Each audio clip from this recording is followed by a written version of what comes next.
तृतीय स्कंद भागवत दर्शन अखंडानंद जी महाराज की व्याख्या। तृतीय स्कंद द्वितीय अध्याय भगवान श्री कृष्ण की लीलाओं का वर्णन। श्री कृष्णाय नमः। श्री सुखदेव जी महाराज कहते हैं कि परीक्षित, इस प्रकार विदुर के पूछने पर उद्धव का हृदय श्री कृष्ण स्मरण से भर आया। उद्धव जी जब 5 वर्ष के थे तभी भगवान की पूजा करते रहते थे, तभी से भगवान की पूजा करते रहते थे। माता कहती कि चलो बेटा प्रातराश कलेव कर लो, तो वे कहते कि नहीं नहीं, अभी तो मैं भगवान की पूजा कर रहा हूँ। अब तो उद्धव जी बूढ़े हो गए हैं, वे भगवान की याद में मगन हो गए। पिछली साल जब नैमिषारण्य में भागवत प्रवचन हुआ था तब श्री हरिबाबा जी महाराज मौजूद थे। उन्होंने माँ से कहा था काशी में भी प्रवचन होना चाहिए। उसी समय इस प्रवचन का निर्णय हो गया था।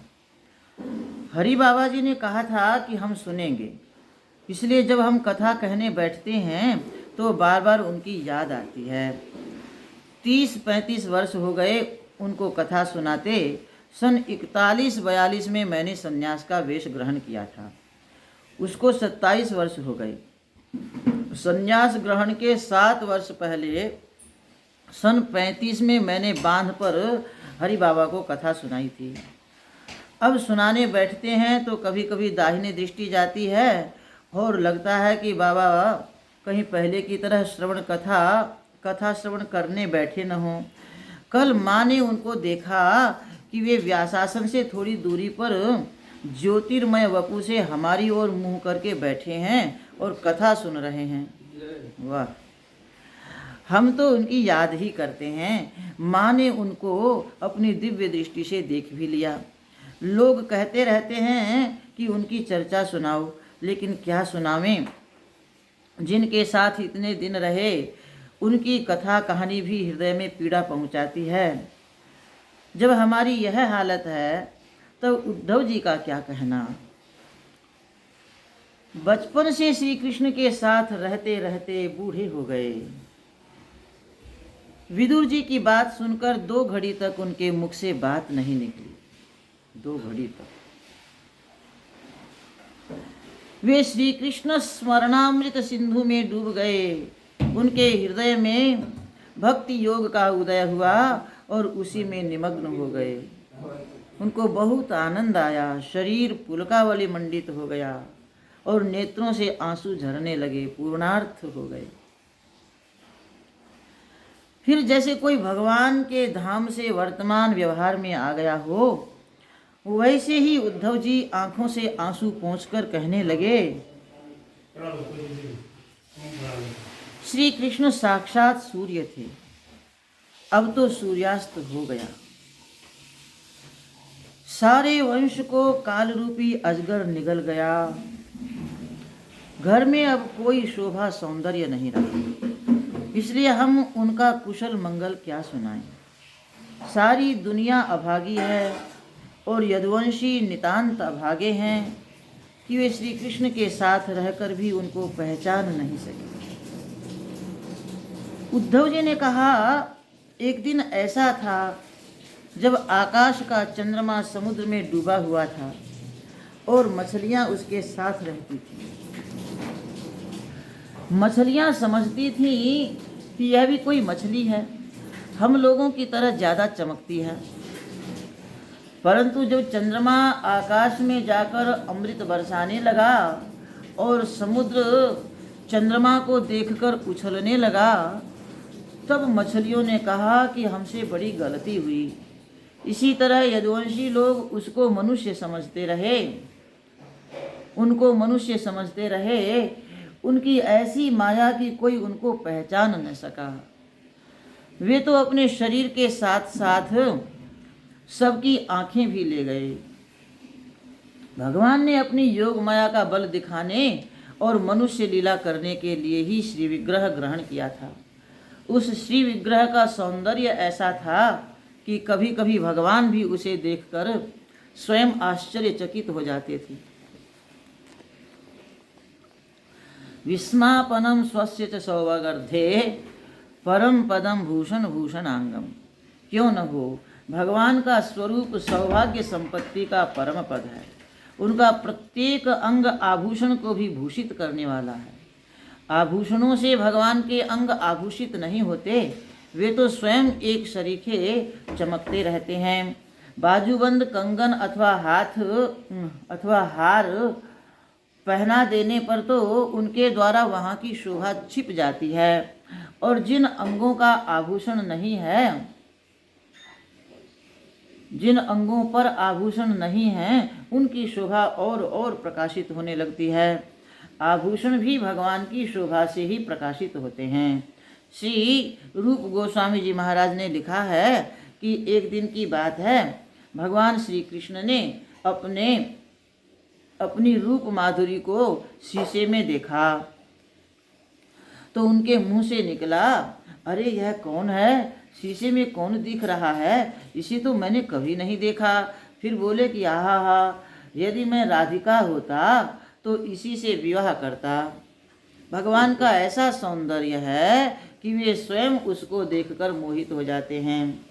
युधिष्ठिर के राजसूय यज्ञ में जिन्होंने उसे देखा, उन्होंने कहा कि बस विधाता की सृष्टि में उनके रचना कौशल की यह पराकाष्ठा है। उनके लीलावलोक से, रास लीला से मान प्राप्त करके व्रजांगनाएं उनको अपना सब कुछ देकर केवल कृष्ण शेषा होकर रह गईं। जब भगवान के शांत रूपों को अशांत रूप तत्व बाधा पहुंचाने लगते हैं, तब भगवान जन्म ग्रहण करते हैं। यह भगवान की एक करुणा ही है कि वे जन्मादि से रहित होकर भी जन्म ग्रहण करते हैं। अजन्मा का जन्म लेना एक आश्चर्य ही तो है, लेकिन कितना भी आश्चर्यजनक हो, यह सत्य है कि अजन्मा कृष्ण का जन्म वसुदेव के घर में हुआ। फिर जब हमने देखा कि वह अजन्मा अनंत शक्ति संपन्न होकर भी शत्रु के भय से व्रज से बाहर भाग गया, तथा इसी प्रकार की और भी बहुत सी लीलाएं उसने की, तो आश्चर्य की सीमा नहीं रहती।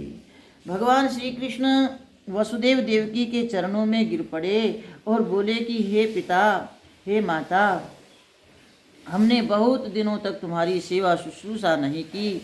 हम पितृऋण मातृ ऋण से कैसे मुक्त होंगे? आप लोग कृपा करके हमें इस ऋण से मुक्त कर दीजिए। उनकी यह बात याद करके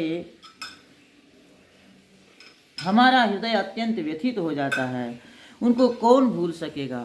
वे ऐसे हैं कि द्वेष करने वाले के बारे में कहते हैं कि द्वेष करता है तो क्या हुआ, हमसे ही तो द्वेष करता है, इसका मन हम में ही तो लगा है। दुनियादारी में अपना मन लगाकर हमें भूल जाने वालों की अपेक्षा तो यह अच्छा ही है। यदि कोई हमको गाली देता है तो क्या, याद तो करता है। देखो, गाली देने से भी भगवान रीझ जाते हैं। वैद्यनाथ भगवान के लिंग के बारे में यह प्रसिद्ध है कि एक ग्वाला रोज जाकर उन्हें एक लाठी मारता था। वैद्यनाथ भगवान के लिंग के बारे में एक यह कथा प्रसिद्ध है कि एक ग्वाला रोज जाकर उन्हें एक लाठी मार आता था। एक दिन वह नहीं गया तो उन्हें बहुत तकलीफ हुई और उन्होंने कहा कि हाय हाय, हमारा वह भक्त क्यों नहीं आया। तो यह स्वभाव है भगवान का, जो उनसे द्वेष करता है उसका भी वे कल्याण करते हैं।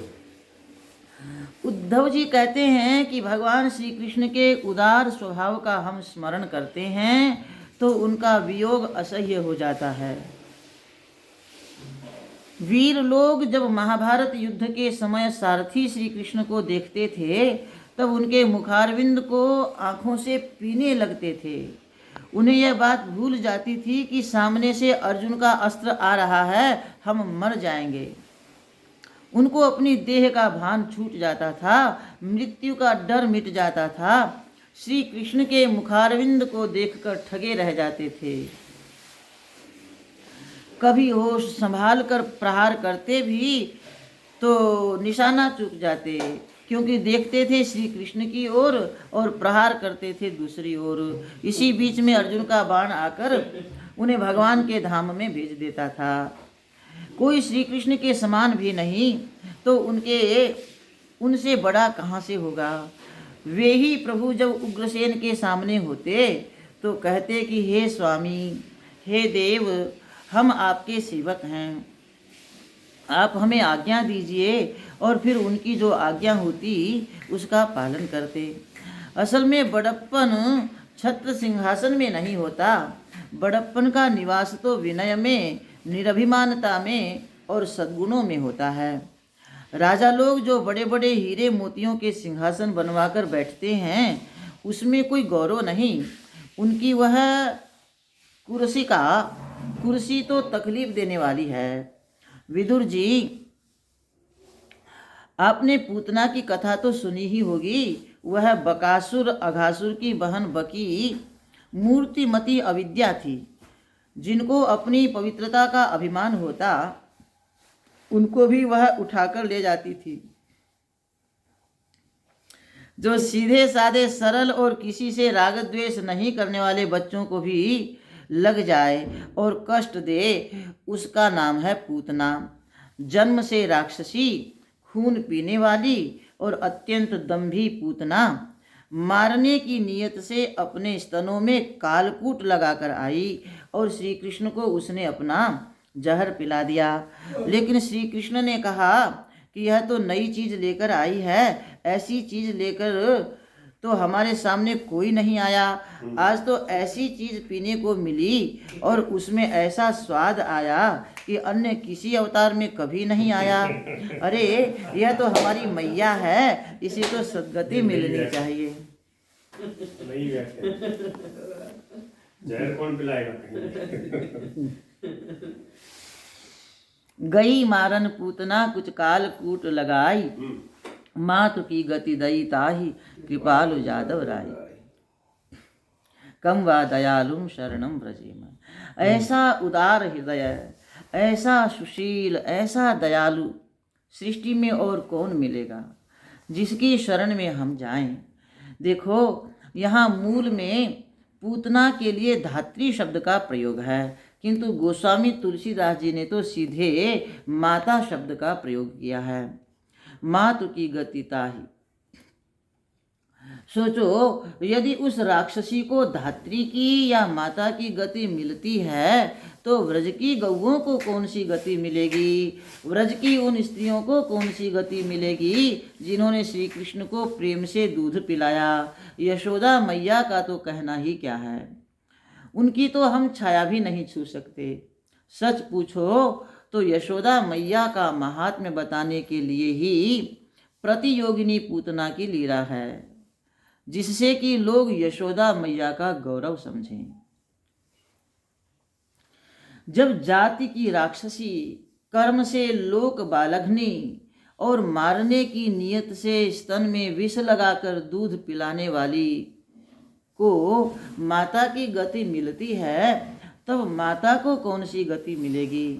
बस यही समझ लो कि भगवान अपना सारा बड़प्पन छोड़कर नन्हे से शिशु बनकर अनंत काल तक उस मैया की गोद में रहेंगे और उसका दूध पिएंगे।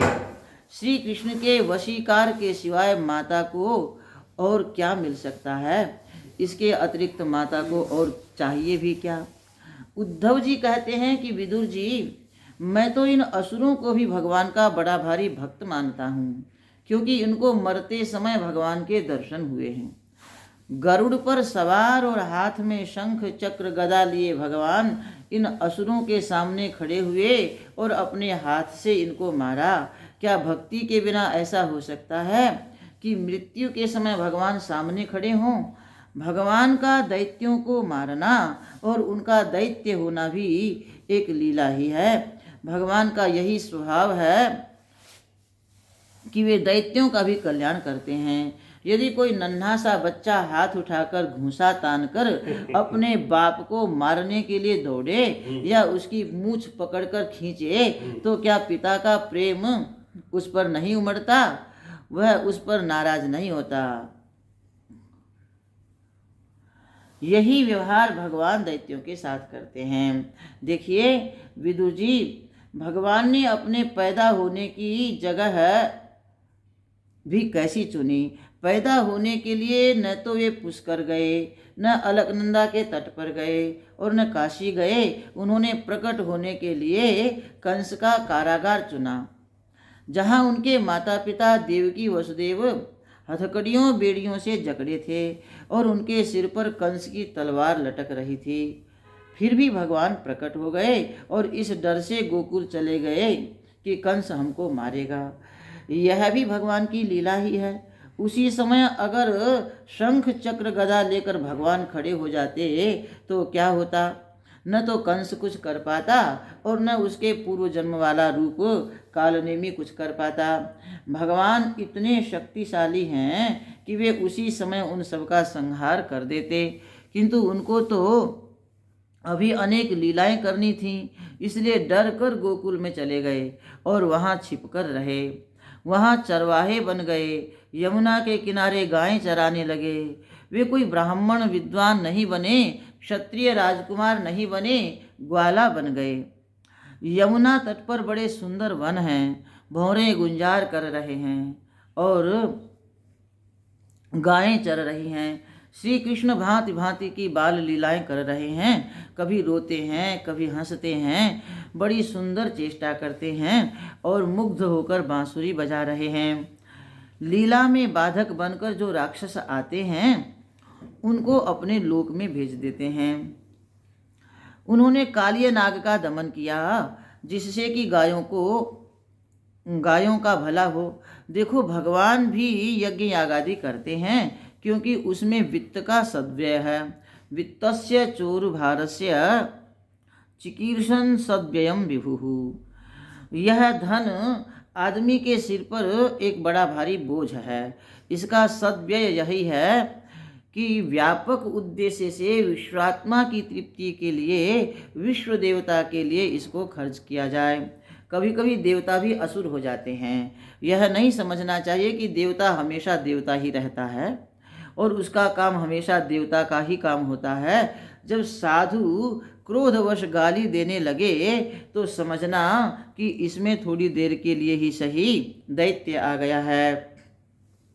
इसी प्रकार इंद्र दैत्य हो गया, असुर हो गया, जब उसको उसकी भेंट पूजा नहीं मिली, यज्ञ का भाग नहीं मिला, तब स्वार्थवश उसकी बुद्धि बिगड़ गई और उसने प्रलय काल के बादलों को आज्ञा दे दी कि जाओ पशून नयत संशयम।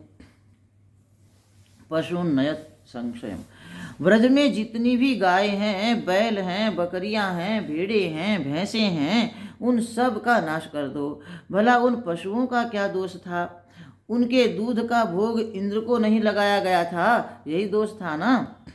इस दोष के आधार पर यह कहना कि यदि इनका दूध हमारे भोग के काम में नहीं आता तो इनका नाश कर दो, कहाँ तक उचित था? क्रोध के कारण इंद्र की मति दुष्ट हो गई। इस पर भगवान ने यह निर्णय किया कि हमारी गायों का विरोध करने वाला इंद्र देवता नहीं, दैत्य है और उसकी पूजा हमेशा के लिए ही बंद कर दो। ऐसे दुष्ट इंद्र की पूजा के स्थान पर हमारे जो वन हैं, पहाड़ हैं, हमारे व्रज की जो मिट्टी है, उसकी पूजा करो। सबसे बड़ा यज्ञ यही है कि धरती के मनुष्यों को तृप्त करो। इसके बाद भगवान ने क्या किया? जब इंद्र ब्रजवासियों का विनाश करने के लिए मूसलाधार जल बरसाने लगा, तब भगवान ने गोवर्धन उठाकर सबकी रक्षा की। फिर शरद चंद्र की चांदनी में भगवान गोपियों के साथ विहार करने लगे। ये सब बातें याद आती हैं तो बड़ी वेदना होती है। नाम